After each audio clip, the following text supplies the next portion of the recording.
for The Line of Fire with Dr. Michael Brown. We'll have a long tone at 10 seconds before, followed by a short one at 5 seconds. Have a great afternoon, everybody.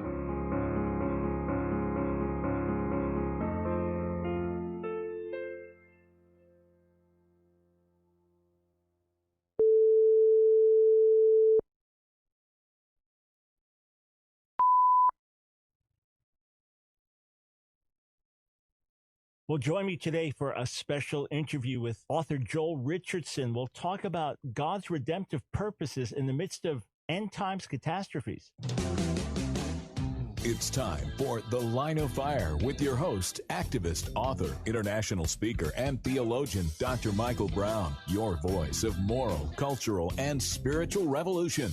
Michael Brown is the director of the Coalition of Conscience and president of Fire School of Ministry. Get into The Line of Fire now by calling 866-34-TRUTH. That's 866-34-TRUTH. Here again is Dr. Michael Brown.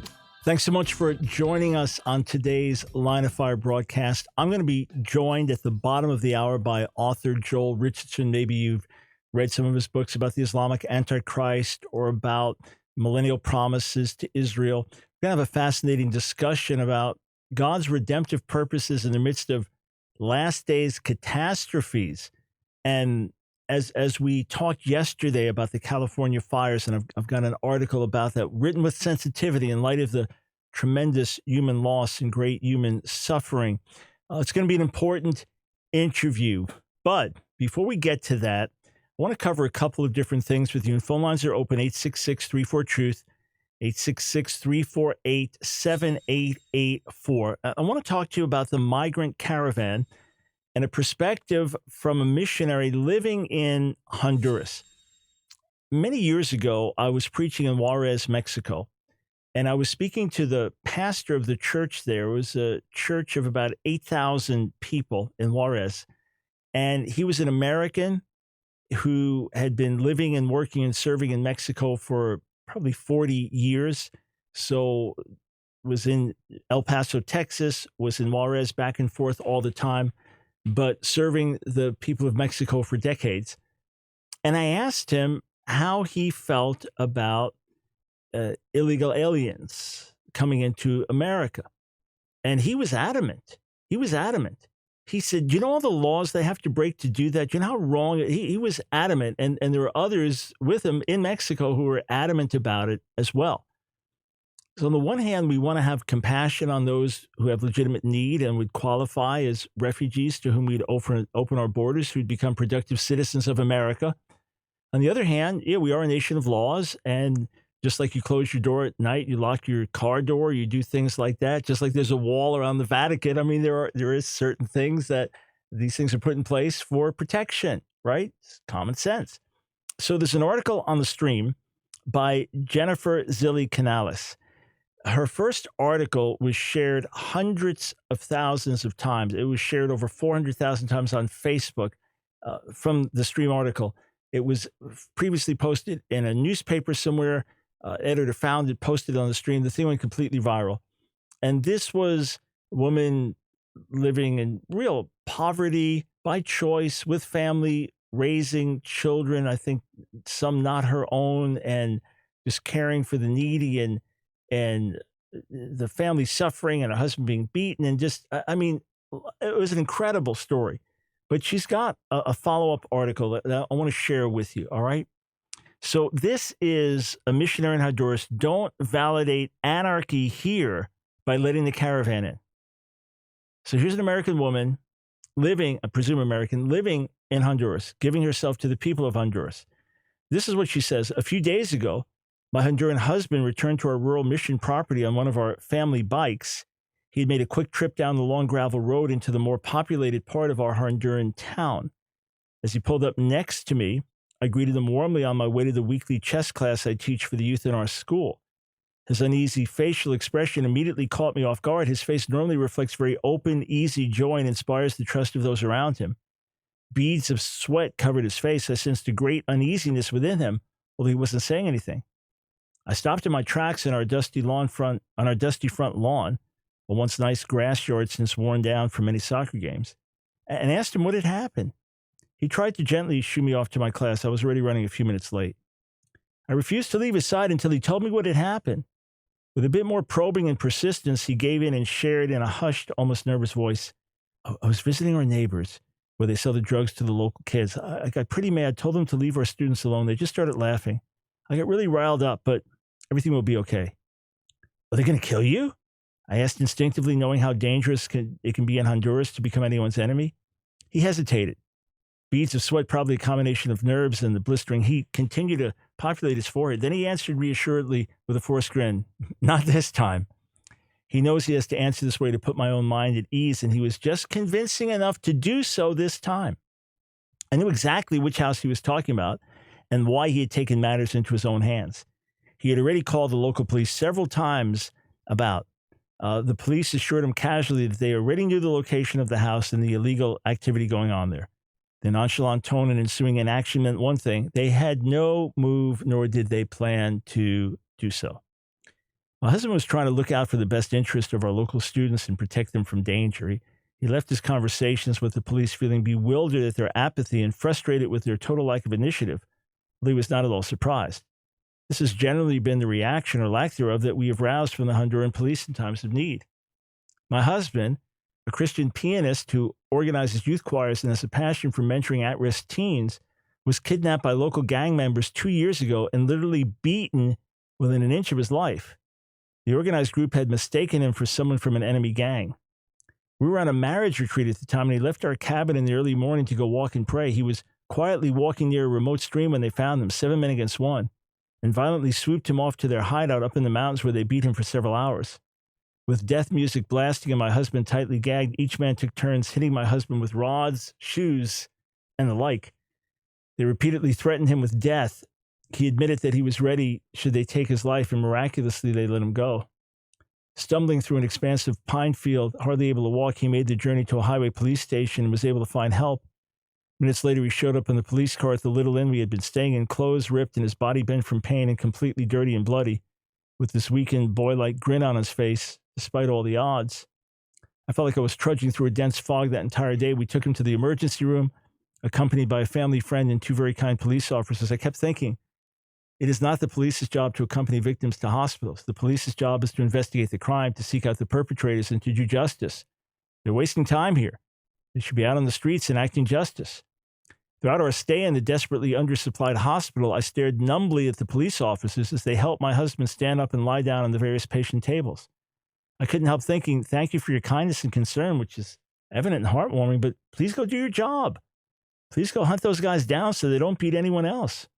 My husband has already told you exactly where they were. Please do something. You are the police. Lying on an uncovered hospital bed next to my husband was another young man in similar shape, but with no one tending to him. He had huge bleeding wounds on his face and body. I made eye contact with him, but didn't dare ask what had happened to him. Despite our urging, the 2 police officers made no promise to help. No police action was ever taken. The neighborhood where the gang beat my husband almost to death remains a very dangerous area dominated by lawlessness. She continues, any Honduran could tell countless other stories of corruption and lack of police response. All lead to disorder and despair on a national level. Currently, an international audience is watching on television what we see played out daily. That is, large masses who have very little respect for laws, boundaries, and authority. They act as they do in large part because they have not had a healthy authority to trust in. Nor do they understand that actual consequences await when one breaks the law. I know that my experience is very limited and that my viewpoint is not shared by all Hondurans or Americans. But we who live here know too many cases in which the Honduran law is not respected or upheld. Too many cases in which no real consequences are dealt to the lawbreakers. The same people commit violent crimes over and over again, even as the police are fully informed but do nothing. This creates confusion, chaos, and even desperation. I work alongside of highly educated, well-informed Hondurans every day in the context of our mission school. I hear and agree with their diverse opinions on the various challenges Hondurans face. We understand the Migrant Caravan to be a desperate cry for help. We know that the caravan represents many Hondurans seeking political change and increased security for this country, which it desperately needs. But it is simply untrue that the answer for a safe or more prosperous Honduras is that thousands should leave illegally. This is a very complex matter, and I do not claim to be an expert or hold all the answers, but I do affirm that the problem largely lies in the lack of public order in Honduras. This change must be enacted from the top down. The current lack of order leads to the formation of citizens who have very little respect for laws and for one another. They, in turn, wreak havoc on the country's law-abiding citizens who are powerless to stop them. The caravan is simply the visible result of the chaos that occurs on Honduran soil daily. Letting the immigrants pass the United States border will only cause further damage to Honduras. Does the U.S. want to validate the abounding belief that laws can be broken and authority disrespected with no unfavorable results? This will only increase the already strong anarchy in Honduras. Honduras needs real justice, discipline, and a defined set of laws and punishment that actually gets fulfilled. This would most likely require the help of an overseeing, transparent international community, as Honduras has not yet been able to foster justice and create a prosperous nation alone. Rather than receive several thousand who have arrived at the borders, help us restore the millions that remain in the country. The solution is not a migrant caravan, escaping a myriad of problems. Letting the caravan pass across the border will most likely lead to more caravans in the future. And instead, we need new long-term solutions right here on Honduran soil. By the way, I should have just checked the end of the article to confirm the details. So Jennifer Zilli Canales is an American citizen who has served as a missionary in Honduras full-time since 2012.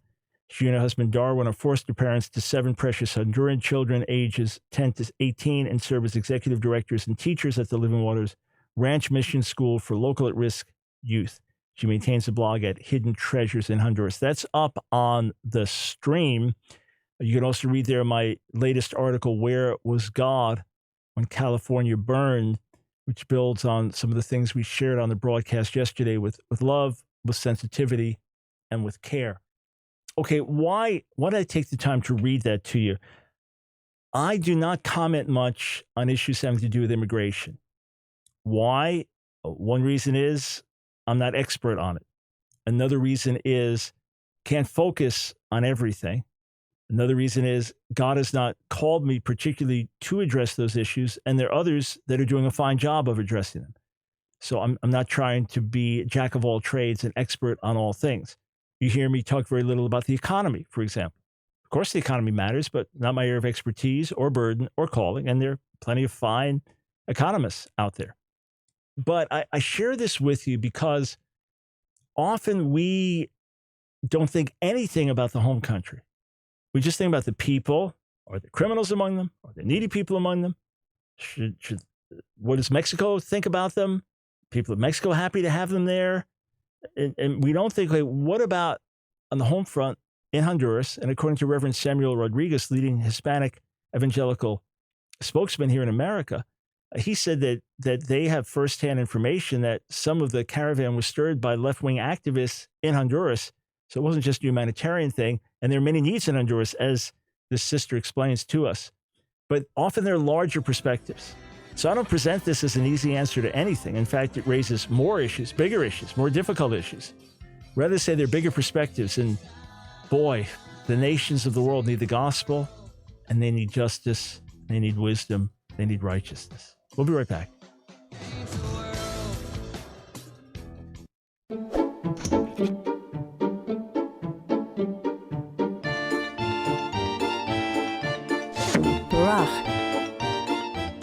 Barach, to bless, to praise. Some years ago, I really focused on the Hebrew root barach. And in some cases, it means bless, where God blesses us. In other cases, it means praise, where we are blessing God. And I really researched the meaning of the word in Hebrew. I want to give you some of these insights. It could be related to the Hebrew word for knee, berech, knees, berkayim, perhaps because people would bow down before God. There's a pool where you drink from brecha. Does the kneeling come from drinking and it's unrelated to blessing, praising? We don't know for sure. But what we know is that this verb, barach, is very, very important. For example, in Genesis 1, when God blesses his creation, it's not just words, but there is empowerment for the blessing. And with that blessing comes ability to be fruitful and multiply. God blesses and says, be fruitful and multiply. It's him speaking good words over us and over his creation, and thereby empowering us to do what he has called us and made us to do. And that's why in Genesis 27, there's a tremendous battle over the blessing. Isaac is in a battle with his sons, Jacob and Esau. Each want the blessing because they know with that blessing comes divine empowerment. You say, but how can we bless God? When God blesses us, he speaks good things over us and empowers us to do those things. And that's why the most important thing you can have in your life is the blessing of God. But how is it that we bless him? Think of blessing as speaking good things about and good things over. When God speaks good things about us and good things over us, he supernaturally empowers us. When we speak good things to God and about God, we bless God, we praise him, and thereby bring him joy. So God blesses us. We return the blessing to God. He returns the blessing to us. It's a cycle of wonderful blessing. For truth, here again is Dr. Michael Brown. In a few minutes, I'll be joined with Joel Richardson talking about his brand new book. Really interested to have this conversation with him. But first, I received an email. It was forwarded to me this morning. Dr. Brown, I'm an officer with the Salvation Army, and I'm not going to say where, all right? I don't know if you're aware that officers are also ordained ministers in the Wesleyan holiness tradition. The Salvation Army started in 1865 with a mission to win the world to Jesus Christ. Recently, the international leadership of the Salvation Army made a decision that officers should not be allowed to post on their social media on the topics of abortion and LGBTQ marriage. Staff are also discouraged from doing so. I feel this is a devastating move. There are so many ministers and congregations in the Salvation Army of America that they are silencing a significant amount of clergy with this move on issues that are very much related to the gospel.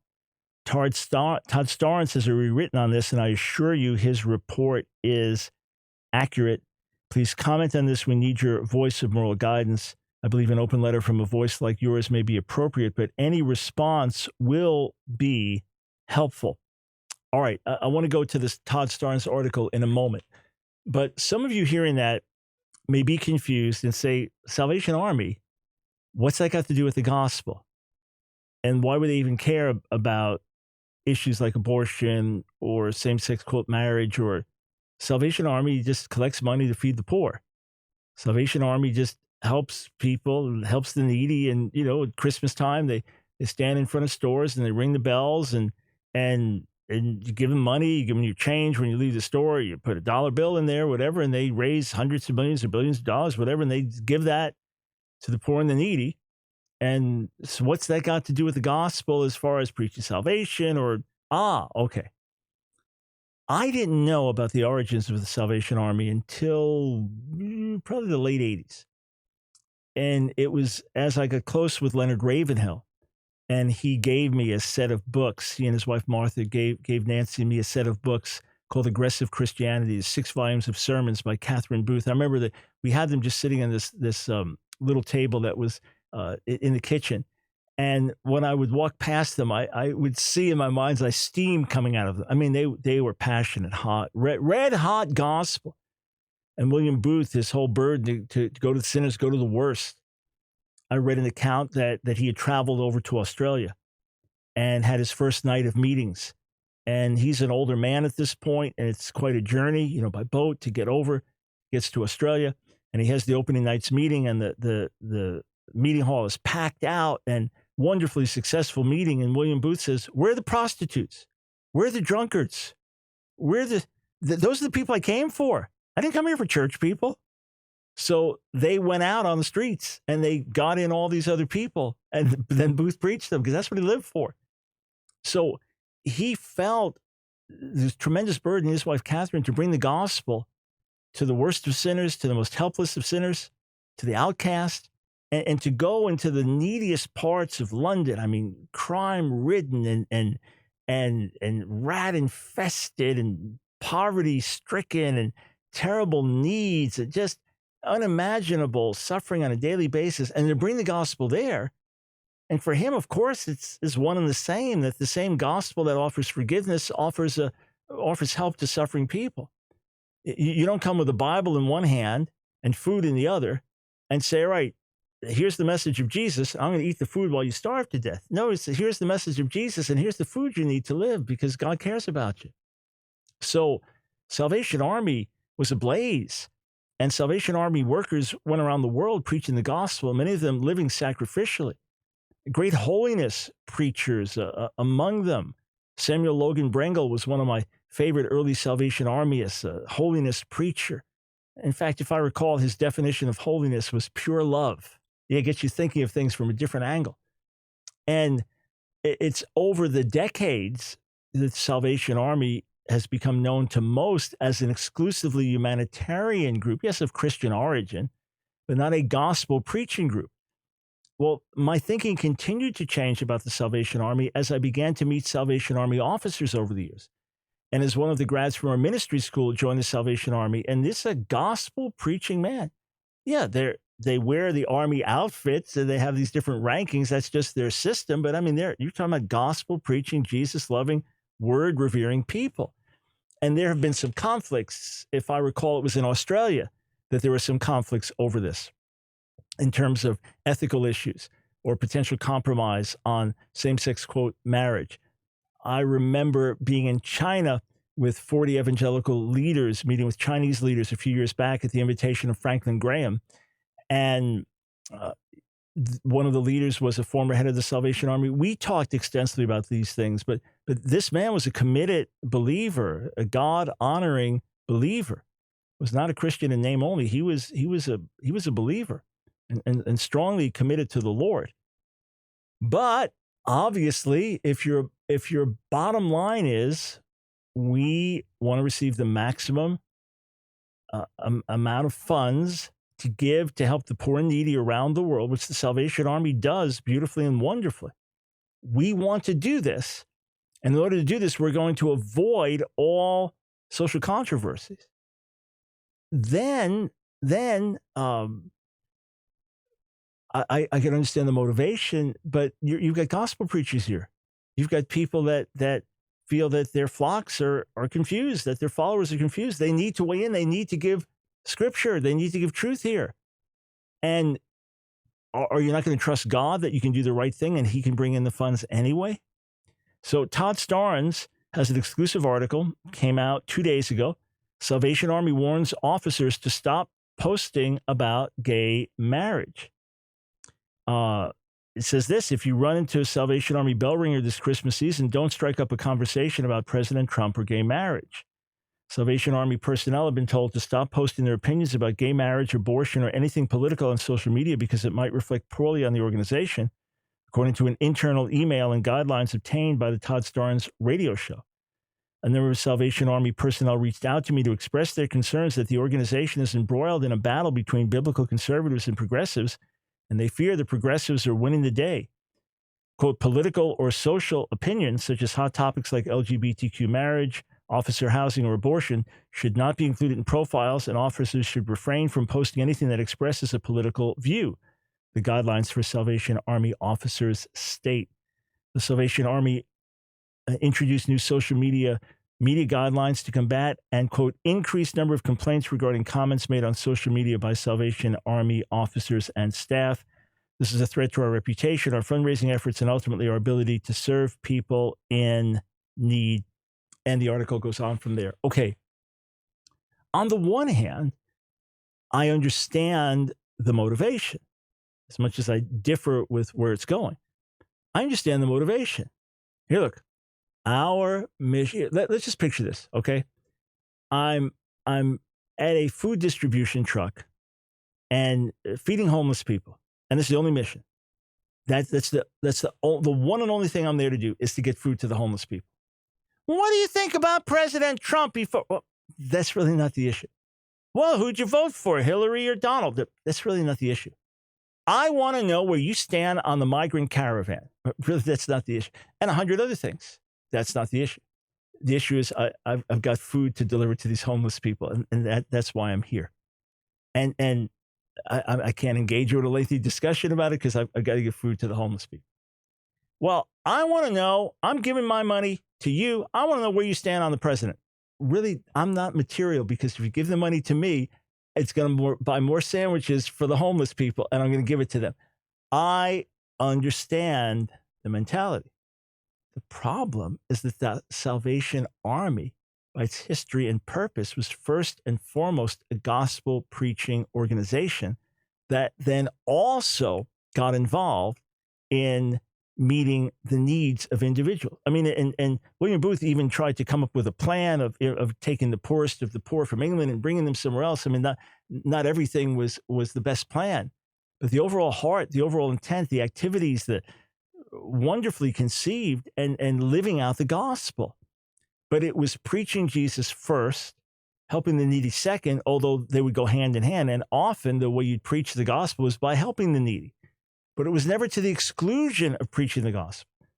And again, Salvation Army officers are not secular people. They are gospel ordained people. They are clergy, to use our common terms. All right? Yeah, I don't believe in a clergy laity distinction in gossip, but you understand what I'm saying, okay? So to tell them you can't post on controversial issues. So, well, hang on. Time out. So you want me to feed the poor? That's good.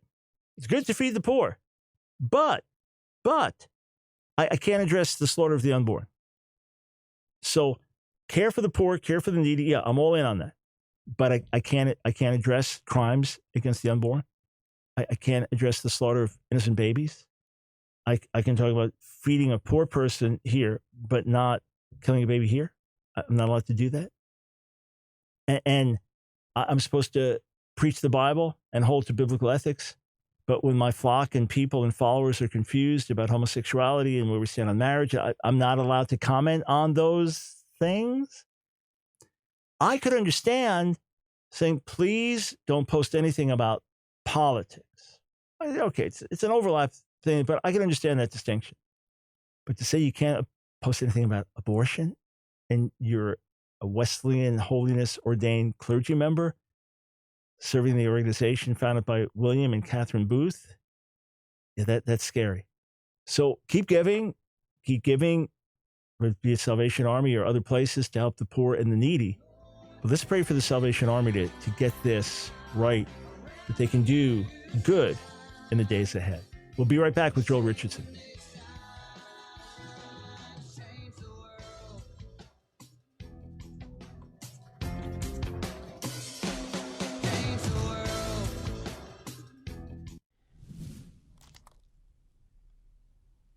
The Festival of Hanukkah. If you've seen it spelled in English with CH, it is not Chanukah. There is no ch sound in Hebrew, but it is ch, Hanukkah. And it comes from the root from dedication. It is the rededication of the temple. It is the miracle of God being with the Jewish people at a time of great hardship and persecution. And it's actually mentioned in the New Testament. Even though this was not a biblical holiday, this does not come into being. The celebration is based on what happened about 160 years before the time of Jesus. So by the time of Jesus, this was something regularly celebrated in memoriam for what happened. But look at what it says in John chapter 10, verse 22. Now, it was the feast of dedication in Jerusalem, the feast of Hanukkah, the feast of dedication in Jerusalem, and it was winter. John 10:22, speaking of the festival of dedication lights, this is the time that it's speaking of. This is the specific reference there. So the New Testament references this, and some even believe the teaching of Jesus in John 10 ties directly in with it in terms of the true shepherd versus the false shepherds and things like this. But this is what it commemorates. And this is why if you're a Jewish person, you commemorate it with what's called a Hanukkah, which has 9 candles. And in the middle is what's called the shamash. That's the one that you use to light the others. And then each night for 8 days, you light the candle. What does it commemorate? Well, the Jewish people had revolted against Antiochus IV, Antiochus Epiphanes, a man who had sacrificed a pig on the temple altar in Jerusalem, a man who tried to outlaw circumcision and really abolish Jewish practice. The Jewish people, the Maccabees, fought back against him against all odds and with great personal suffering. And what happened was that the candle stand, the menorah, there was not enough oil to burn. It was only enough for one day, but miraculously, as they rededicated the temple and were lighting the candles, it burned for 8 days. So in remembrance of this, the rededication of the temple and the miracle of the oil, this is celebrated. And there are many Messianic Jews that still celebrate this rather than Christmas. They celebrate the birth of Jesus every day or at other times of the year, but they celebrate this. It ends up coming pretty close to Christmas time. And as a Jewish boy, this was something that I celebrated, and it's something that we've done over the years at times to remind us of our connection with the Jewish people, with Jewish history. It's not a holiday written in Scripture in the Old Testament, but something of great significance in Jewish history and joins us with Jewish people worldwide. It's The Line of Fire with your host, Dr. Michael Brown, your voice of moral, cultural, and spiritual revolution. Here again is Dr. Michael Brown. Welcome, friends, to The Line of Fire. The most recent article that I wrote asked the question, where was God when California burned? So the question of God's activity or inactivity during the tragic California forest fires that have taken so many lives. That article is live on the stream and elsewhere online. And we always treat subjects like this with great care. Talked about this subject on the radio yesterday because it's not just theology. We're talking about human lives. We're talking about terrible suffering. So when we try to play God, we need to be very careful and not speak beyond what we know, but yet be here to bring words of comfort and redemption. Well, in light of what we've been talking about and what I just wrote about, I've got a fascinating guest with a fascinating book. Joel Richardson has been on with us before. We've talked about end-time prophecy, the possibility of an Islamic Antichrist, God's future for Israel. But he has a brand new book called The Mystery of Catastrophe, which presents a clear biblical case for God's plans and purposes amidst tragedy. And the book is just out now. So, Joel, welcome back to The Line of Fire. Thanks so much for joining us.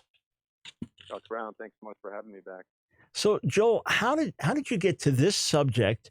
A little bit different than some of your prophetic books, but on the other hand, with overlap, because I imagine you expect to see more and more shaking as we get closer and closer to the end of the age. Yeah, well, there are some similarities in the book in terms of some of the things that I've written about in the past. Obviously, we deal with the end times, but even more so, it's more than an eschatological book. It's a very missional book. It's a very pastoral book. It's more than just sort of what's going to happen in the last days, but in light of what's going to happen, how should we respond? What should our primary heart posture be? What questions we should be asking and this sort of thing. So this is probably the most applicational project that I've been part of. And because of that, I actually feel as though it's probably the most important. And Joel, wrestling with issues like this is not easy. If we just get caught up in theology and abstraction while people are dying, then we're really insensitive. On the other hand, if we focus so much on human beings and lose divine perspective, then we don't really have an answer. How did you strike a balance between trying to have God's perspective and God's heart while at the same time looking at real human need? Yeah, so, if we're dealing with, for instance, you mentioned the forest fires, the fires in California. Well, in situations like that, you can pretty much bank on the fact that there's going to be all kinds of Christians out there that are going to be arguing whether or not this is the punishment of God, the judgment of God on California, or whether or not it's the plans of Satan and this sort of thing. You can sort of have those debates forever. Or let's say we're talking about the caravan from South America. You're going to have everyone arguing from the right or from the left. Well, should we let them in? Should we not let them in? What's the right, political response? And what we're trying to do is say, look, we can sort of have those discussions. We can have those discussions forever. But the real questions that we should be asking is, in the midst of tragedy, what might God be doing? What are the gospel opportunities? And so it's really just an issue of we're trying to change the questions that are being asked. We're trying to say, if these things are going to increase before the return of Jesus, if we're going to see more natural and man-made disasters, then what should our attitude be? We live in an age right now where everything revolves around the political debate. And we're not saying the political debate is not relevant. It's very relevant. It has real world implications. But as Christians, as followers of Jesus, we need to be looking at the bigger, the larger redemptive purposes behind all of it, and to say, how can we partner with God in light of all the things that are unfolding in the earth right now and the things that will be increasingly unfolding in the earth in the days ahead. And, we have a paradigm when we see Jesus dealing with certain situations. For example, in John 9, that I included in my article and a caller referenced on the show yesterday, where he and the disciples see a man born blind, and the disciples, based on their Jewish theology and Old Testament precedent, ask who sinned, this man or his parents, that he was born blind. Obviously, somebody sinned specifically to get this result. Maybe the man sinned in the womb, maybe his parents sinned. And Jesus first dismisses that in this case and says neither this man sinned nor his parents, that he was born blind. And he says, but this happened so that the works of God might be made manifest, in other words, by healing the man. So what's interesting is Jesus never says, well, the reason he's blind is X, Y, Z, or God did it, or whatever. It's part of the fallen human race. He doesn't say anything. Doesn't mention the devil, but it's an occasion through which God can be glorified. So what you're saying is, we do know that there's been catastrophe on the earth as long as the earth has been here. It seems from Scripture that there's going to be increasing shaking as we get closer to the end of the age. How can we be redemptive in the midst of it? So let's start to break this down. You start off in your book with also help from Nathan Graves, laying out a biblical theology of catastrophe. What in the world is a biblical theology of catastrophe? Well, we're beginning with the assumption, and I'm going to say we're kind of throwing in a little sort of John Piper-esque. We're mirroring some of the things that we've heard Piper say over the years, which is a theology of understanding that God's ultimate purpose is that he would be glorified. He would be glorified throughout history, throughout the earth. So, we go back to the beginning. You look at different events. I think one of the favorite examples in the biblical record is the story of Joseph. Now, we know in retrospect that when all is said and done, Joseph looks at his brothers and he says, listen, you guys sold me into slavery, for goodness sakes. He says, but what you intended for evil, he says, God intended for good. He intended that in order to prepare basically salvation for all of you guys so that I could go ahead and help save you guys. Now, if you go back to the years that Joseph was, living in difficulty and everything, and you say, well, God is in this. And people are going to get all upset and say, well, you're trying to say that God supports human trafficking and, this sort of thing. You can get all kinds of ridiculous arguments. But if you step back and recognize that God has always had a larger redemptive purpose, then you start asking the different questions. You say, in the midst of this difficult thing, the situation which seems to just be wrought by the hand of Satan or wrought by the hand of evil men, what might God be doing for his larger redemptive purposes? So really, we trace a lot of examples of catastrophe throughout redemptive history, and we show that principle, that Romans 8:28, he causes all things to work out for the good of those that love him, and ultimately for his own glory, for his own redemptive purposes.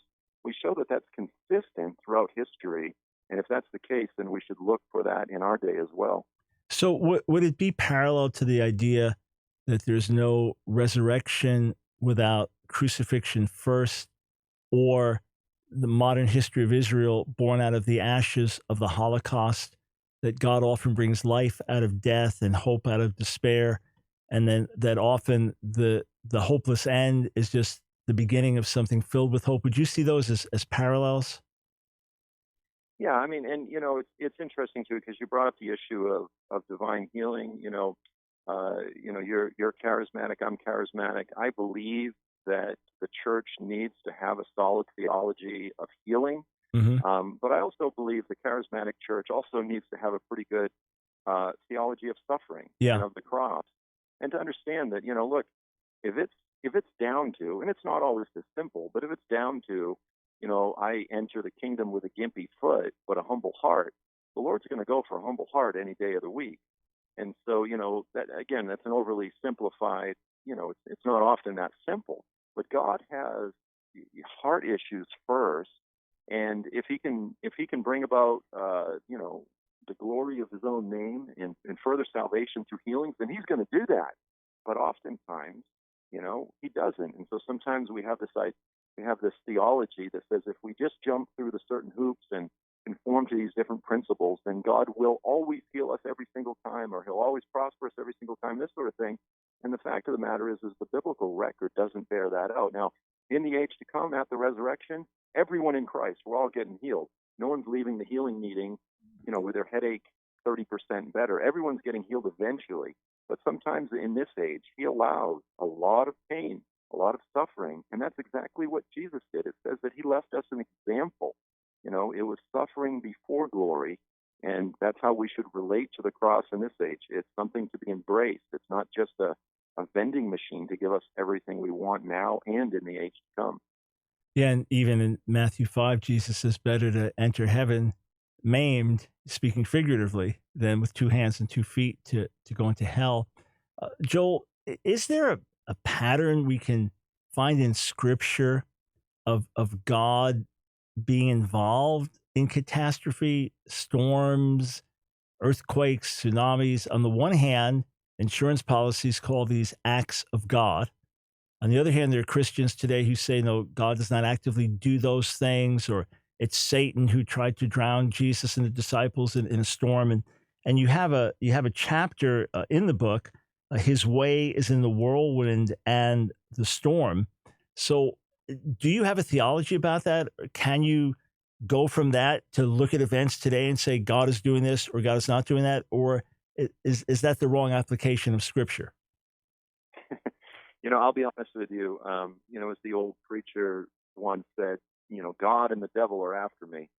And, whenever there's a storm or this sort of thing, you've got examples in the Bible where it says, God sent an evil spirit. Another one says that the devil, another parallel passage says the devil sent a deceiving spirit and this sort of thing. So you can sort of wrestle through these things. And I'll be honest with you, in terms of sort of the larger, I guess I'll call it the Arminian Calvinist debate, my stance is I don't dwell on things that are too great for me. If I'm to be honest, these things are beyond me. And so I'm sort of, both an Arminian and a Calvinist. I believe in the sovereignty of God, but I believe in the free will and responsibility of man. But, so again, we can argue, we can just debate, we can, theologize about these things forever. But the point is we can look at examples. You touched on storms, natural disasters. I think another big thing that we hit on in the book a lot, because my co-author, by the way, Nathan Graves, he's a veteran missionary. He's been, he's just a solid Baptist missionary. He's been in Albania for 24 years.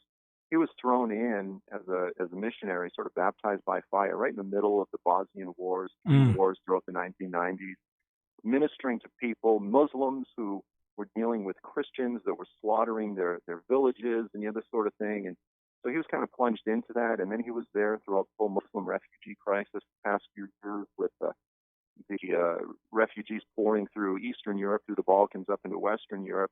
And so one of the issues that we hit on a lot is the issue of the movement of population. All right, stay right there. We'll come back to finish that thought on the other side of the break. I'm just looking at the table of contents here. Some pretty intense stuff. We're going to get into it when we come back. Stay right here. The new book, Joel Richardson, Nathan Graves, The Mystery of Catastrophe.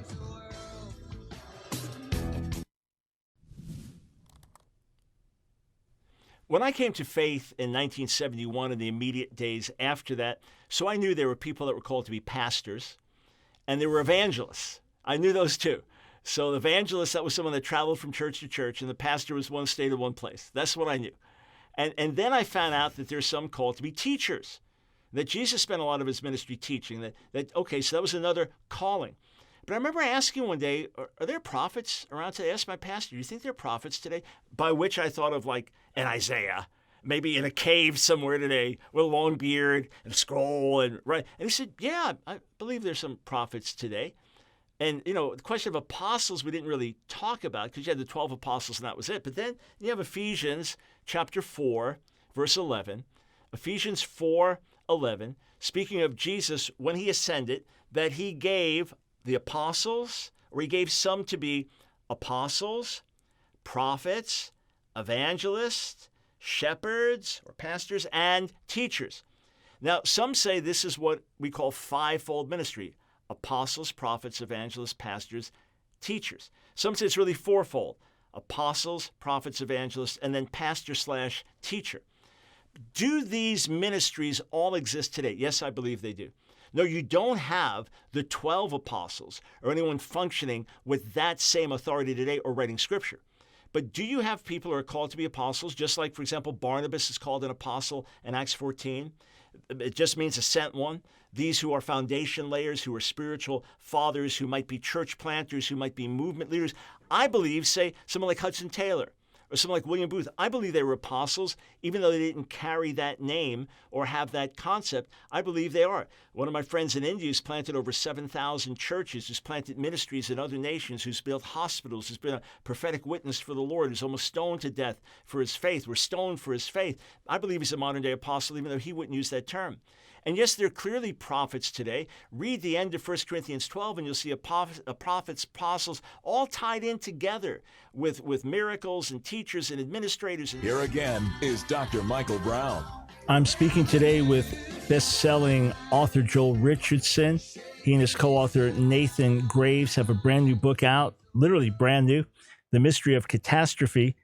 Some of the chapter titles: Mystery of Catastrophe, Present-Day Examples, the big picture of catastrophe. And then the second part of the book, What Comes Next? A World of Catastrophe, The Last Reich, The Spirit of Antichrist, The Lord's Purpose for the Antichrist. Our response: how then shall we respond to grand climax? Rising to the times, a missionary for the times. So as Joel said, this is an eminently practical book. So Joel, you were talking about massive population movements and the suffering or cataclysmic results that brings. So back to you. Okay, so, another great example in the New Testament is after the martyrdom of Stephen, you had the dispersion of the Jerusalem church. Now, again, at that moment, if Twitter existed back then, I'm sure people would be complaining, well, how come the authorities didn't protect us from persecution? And, they'd be all upset and this sort of thing. But rather than grumbling and complaining and just focusing on those things, what the scriptures say is that the believers boldly shared the gospel everywhere they went, everywhere that they would disperse, displace. The early church would displace people. And as a result of that, like a grease fire, the gospel spread all over the ancient world. And so, again, there's a situation. At the time, you don't think God is in this, but God was in it. He used it for the spread of the gospel. And so, a perfect example today is the massive Muslim refugee crisis.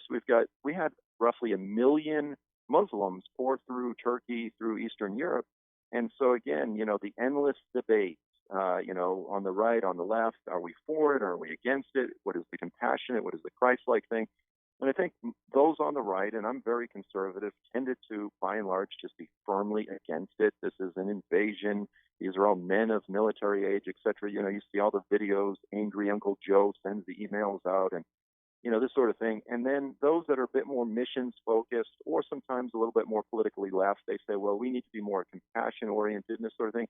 And again, we're not telling people you don't have to have an opinion. What we're saying is whether you're for it or against it is almost irrelevant. Regardless as to our political stance, we have an obligation and an opportunity to share the gospel. And so, with Nathan a few years ago, when this whole thing was happening, I did a couple little programs on my little YouTube show. We raised almost $100,000, and what we did is we got micro SD cards. We loaded them up with Bibles in multiple languages, and Nathan organized a whole bunch of the churches throughout the Balkans, and they set up little cell phone charging stations. So as the refugees were pouring through, they would stop and charge their phones, and they would say, we've got these micro SD cards. It's got the Bible in your language on it. Would you like us to put this into your phone? And about 95% of these Muslims said, yes, absolutely. It also had the addresses of churches in Western Europe that had said, look, when you get here, we want to minister to you. And as a result of that, again, whether you're for it or against it, the government's going to do what they're going to do. But as a result of that, Nathan just got back from a visit to a church where there was about 24 new believers, all former Muslims from Iran, from Kurdistan, and Syria. And, that was as a direct result of that initiative. And so, there's good things that are coming out of the refugee crisis. God is using it. But if we just focus on the political side of things, we're going to miss gospel opportunities. And so, these tragedies are real, but they're also opportunities. We have a growing team in Kurdistan, and I think, some of the folks that are involved there, and they felt called there to northern Iraq. And not long after they got there to serve the people and preach the gospel, the refugee crisis broke from Syria. And before they knew it, literally in their backyard, not that literally, but right where they were living, almost in their backyard, there are now hundreds of thousands of refugees, both true Christian, nominal Christian, and Muslim. And they've had an incredible opportunity to share with these needy people. And yeah, it's a terrible thing. There's great tragedy in it, but in all of it, there's the opportunity for redemption. Having said that, though, let me challenge you to play the devil's advocate here. Aren't you going a little too far when you talk about the Lord's purpose for the Antichrist? What in the world could be redemptive about an Antichrist and tribulation and these kinds of things? And yet that's the ultimate catastrophe, you could say. So what's the redemptive side to that, Joel? I'll tell you a funny story. Years ago, I had one of these little calendars that would have a Bible verse for each day. And one of the days I ripped open the page and it said, he will prosper in all he does. And it was Daniel 8. And I looked at that, and it was supposed to be an inspirational Bible verse for the day. And I said, wait a minute, that's talking about the Antichrist. That verse is talking about the Antichrist. And so you've actually got verses in Daniel 8 and Daniel 11 where it actually says that the Antichrist will prosper in all he does in waging war against God's holy people. And so I know it sounds difficult to say God's purpose for the Antichrist, but in the sovereignty of God, the Lord has actually chosen to allow this, I'll say, rod of chastisement to be used against his people Israel, to be used against the unbelievers of the earth, and in a lot of ways to even purify his church. And it actually says that he will prosper. Sometimes I joke and I say, Joel, people say, do you believe in the prosperity gospel? I say, well, the Bible clearly says that the Antichrist is going to prosper. And so, I know it's kind of silly, but the point is that, yes, even the Antichrist, the Lord has purposed from before time to be used to purify and to refine his church and to chastise his people Israel. Because in the end, and Moses himself talked about this, in the end, in the last days, the Lord is going to allow Israel to come to he says, the end of her strength. And then he interjects and he says, so where are your false gods now? Where are your idols now? He says, behold, look, I'm revealing myself. I'm the one that brings life. I'm the one that brings death. And I'm the one that heals. And so, I'm the only one that can bring life. And so this has been his way throughout redemptive history. And really what I hear you saying is it's the same with the micro and the macro, that in each of our own personal lives, there are things that appear to be stumbling blocks, but they can become stepping stones. There are things that are the worst things that ever happened to us, and they become the best things that ever happened to us. There are things that in and of themselves are evil and wrong and bad, and sometimes the result of our own mistake or error. And yet, without those things, we wouldn't learn more about the Lord, or we wouldn't overcome certain mistakes, or even end up in certain places able to minister to certain people. So we've got to look at everything through the eyes of God being a redeemer. I think if that's our default value, Joel, if we start there, that God is a redeemer, regardless of why the thing happened, who brought it about, that there is a redemptive answer to it, that the same way it is in our personal lives, it's going to be no matter how big the calamity, the tragedy, how big the loss of life, how demonic the power. So what you're seeking to do now, believing that the days ahead, whether it's 5 years or 50 years or 100 years, that the days ahead will be fraught with upheaval and calamity. Let's have that same redemptive outlook on all of life, including massive tragedy and calamity. Yeah, exactly. I mean, and this is replete throughout the New Testament. So many passages. Brothers and sisters, don't be surprised when all these trials and tribulations happen in your life, because if this stuff's not happening, then God's not even treating you like children. Because every loving father chastises his children. So yeah, so on the personal level, we do it with our children because we desire for them to grow up in maturity and in wisdom, and the Lord, He does it in our lives as well. And yeah, it can sound real insensitive, at that moment of difficulty to say, well, God's in this, and that's not the point here. But again, the point is to practice asking different questions, that in the midst of it, to say, what redemptive purposes might God be providing in this moment? How can I use this as an opportunity for growth? How can I use this as an opportunity to see the gospel spread?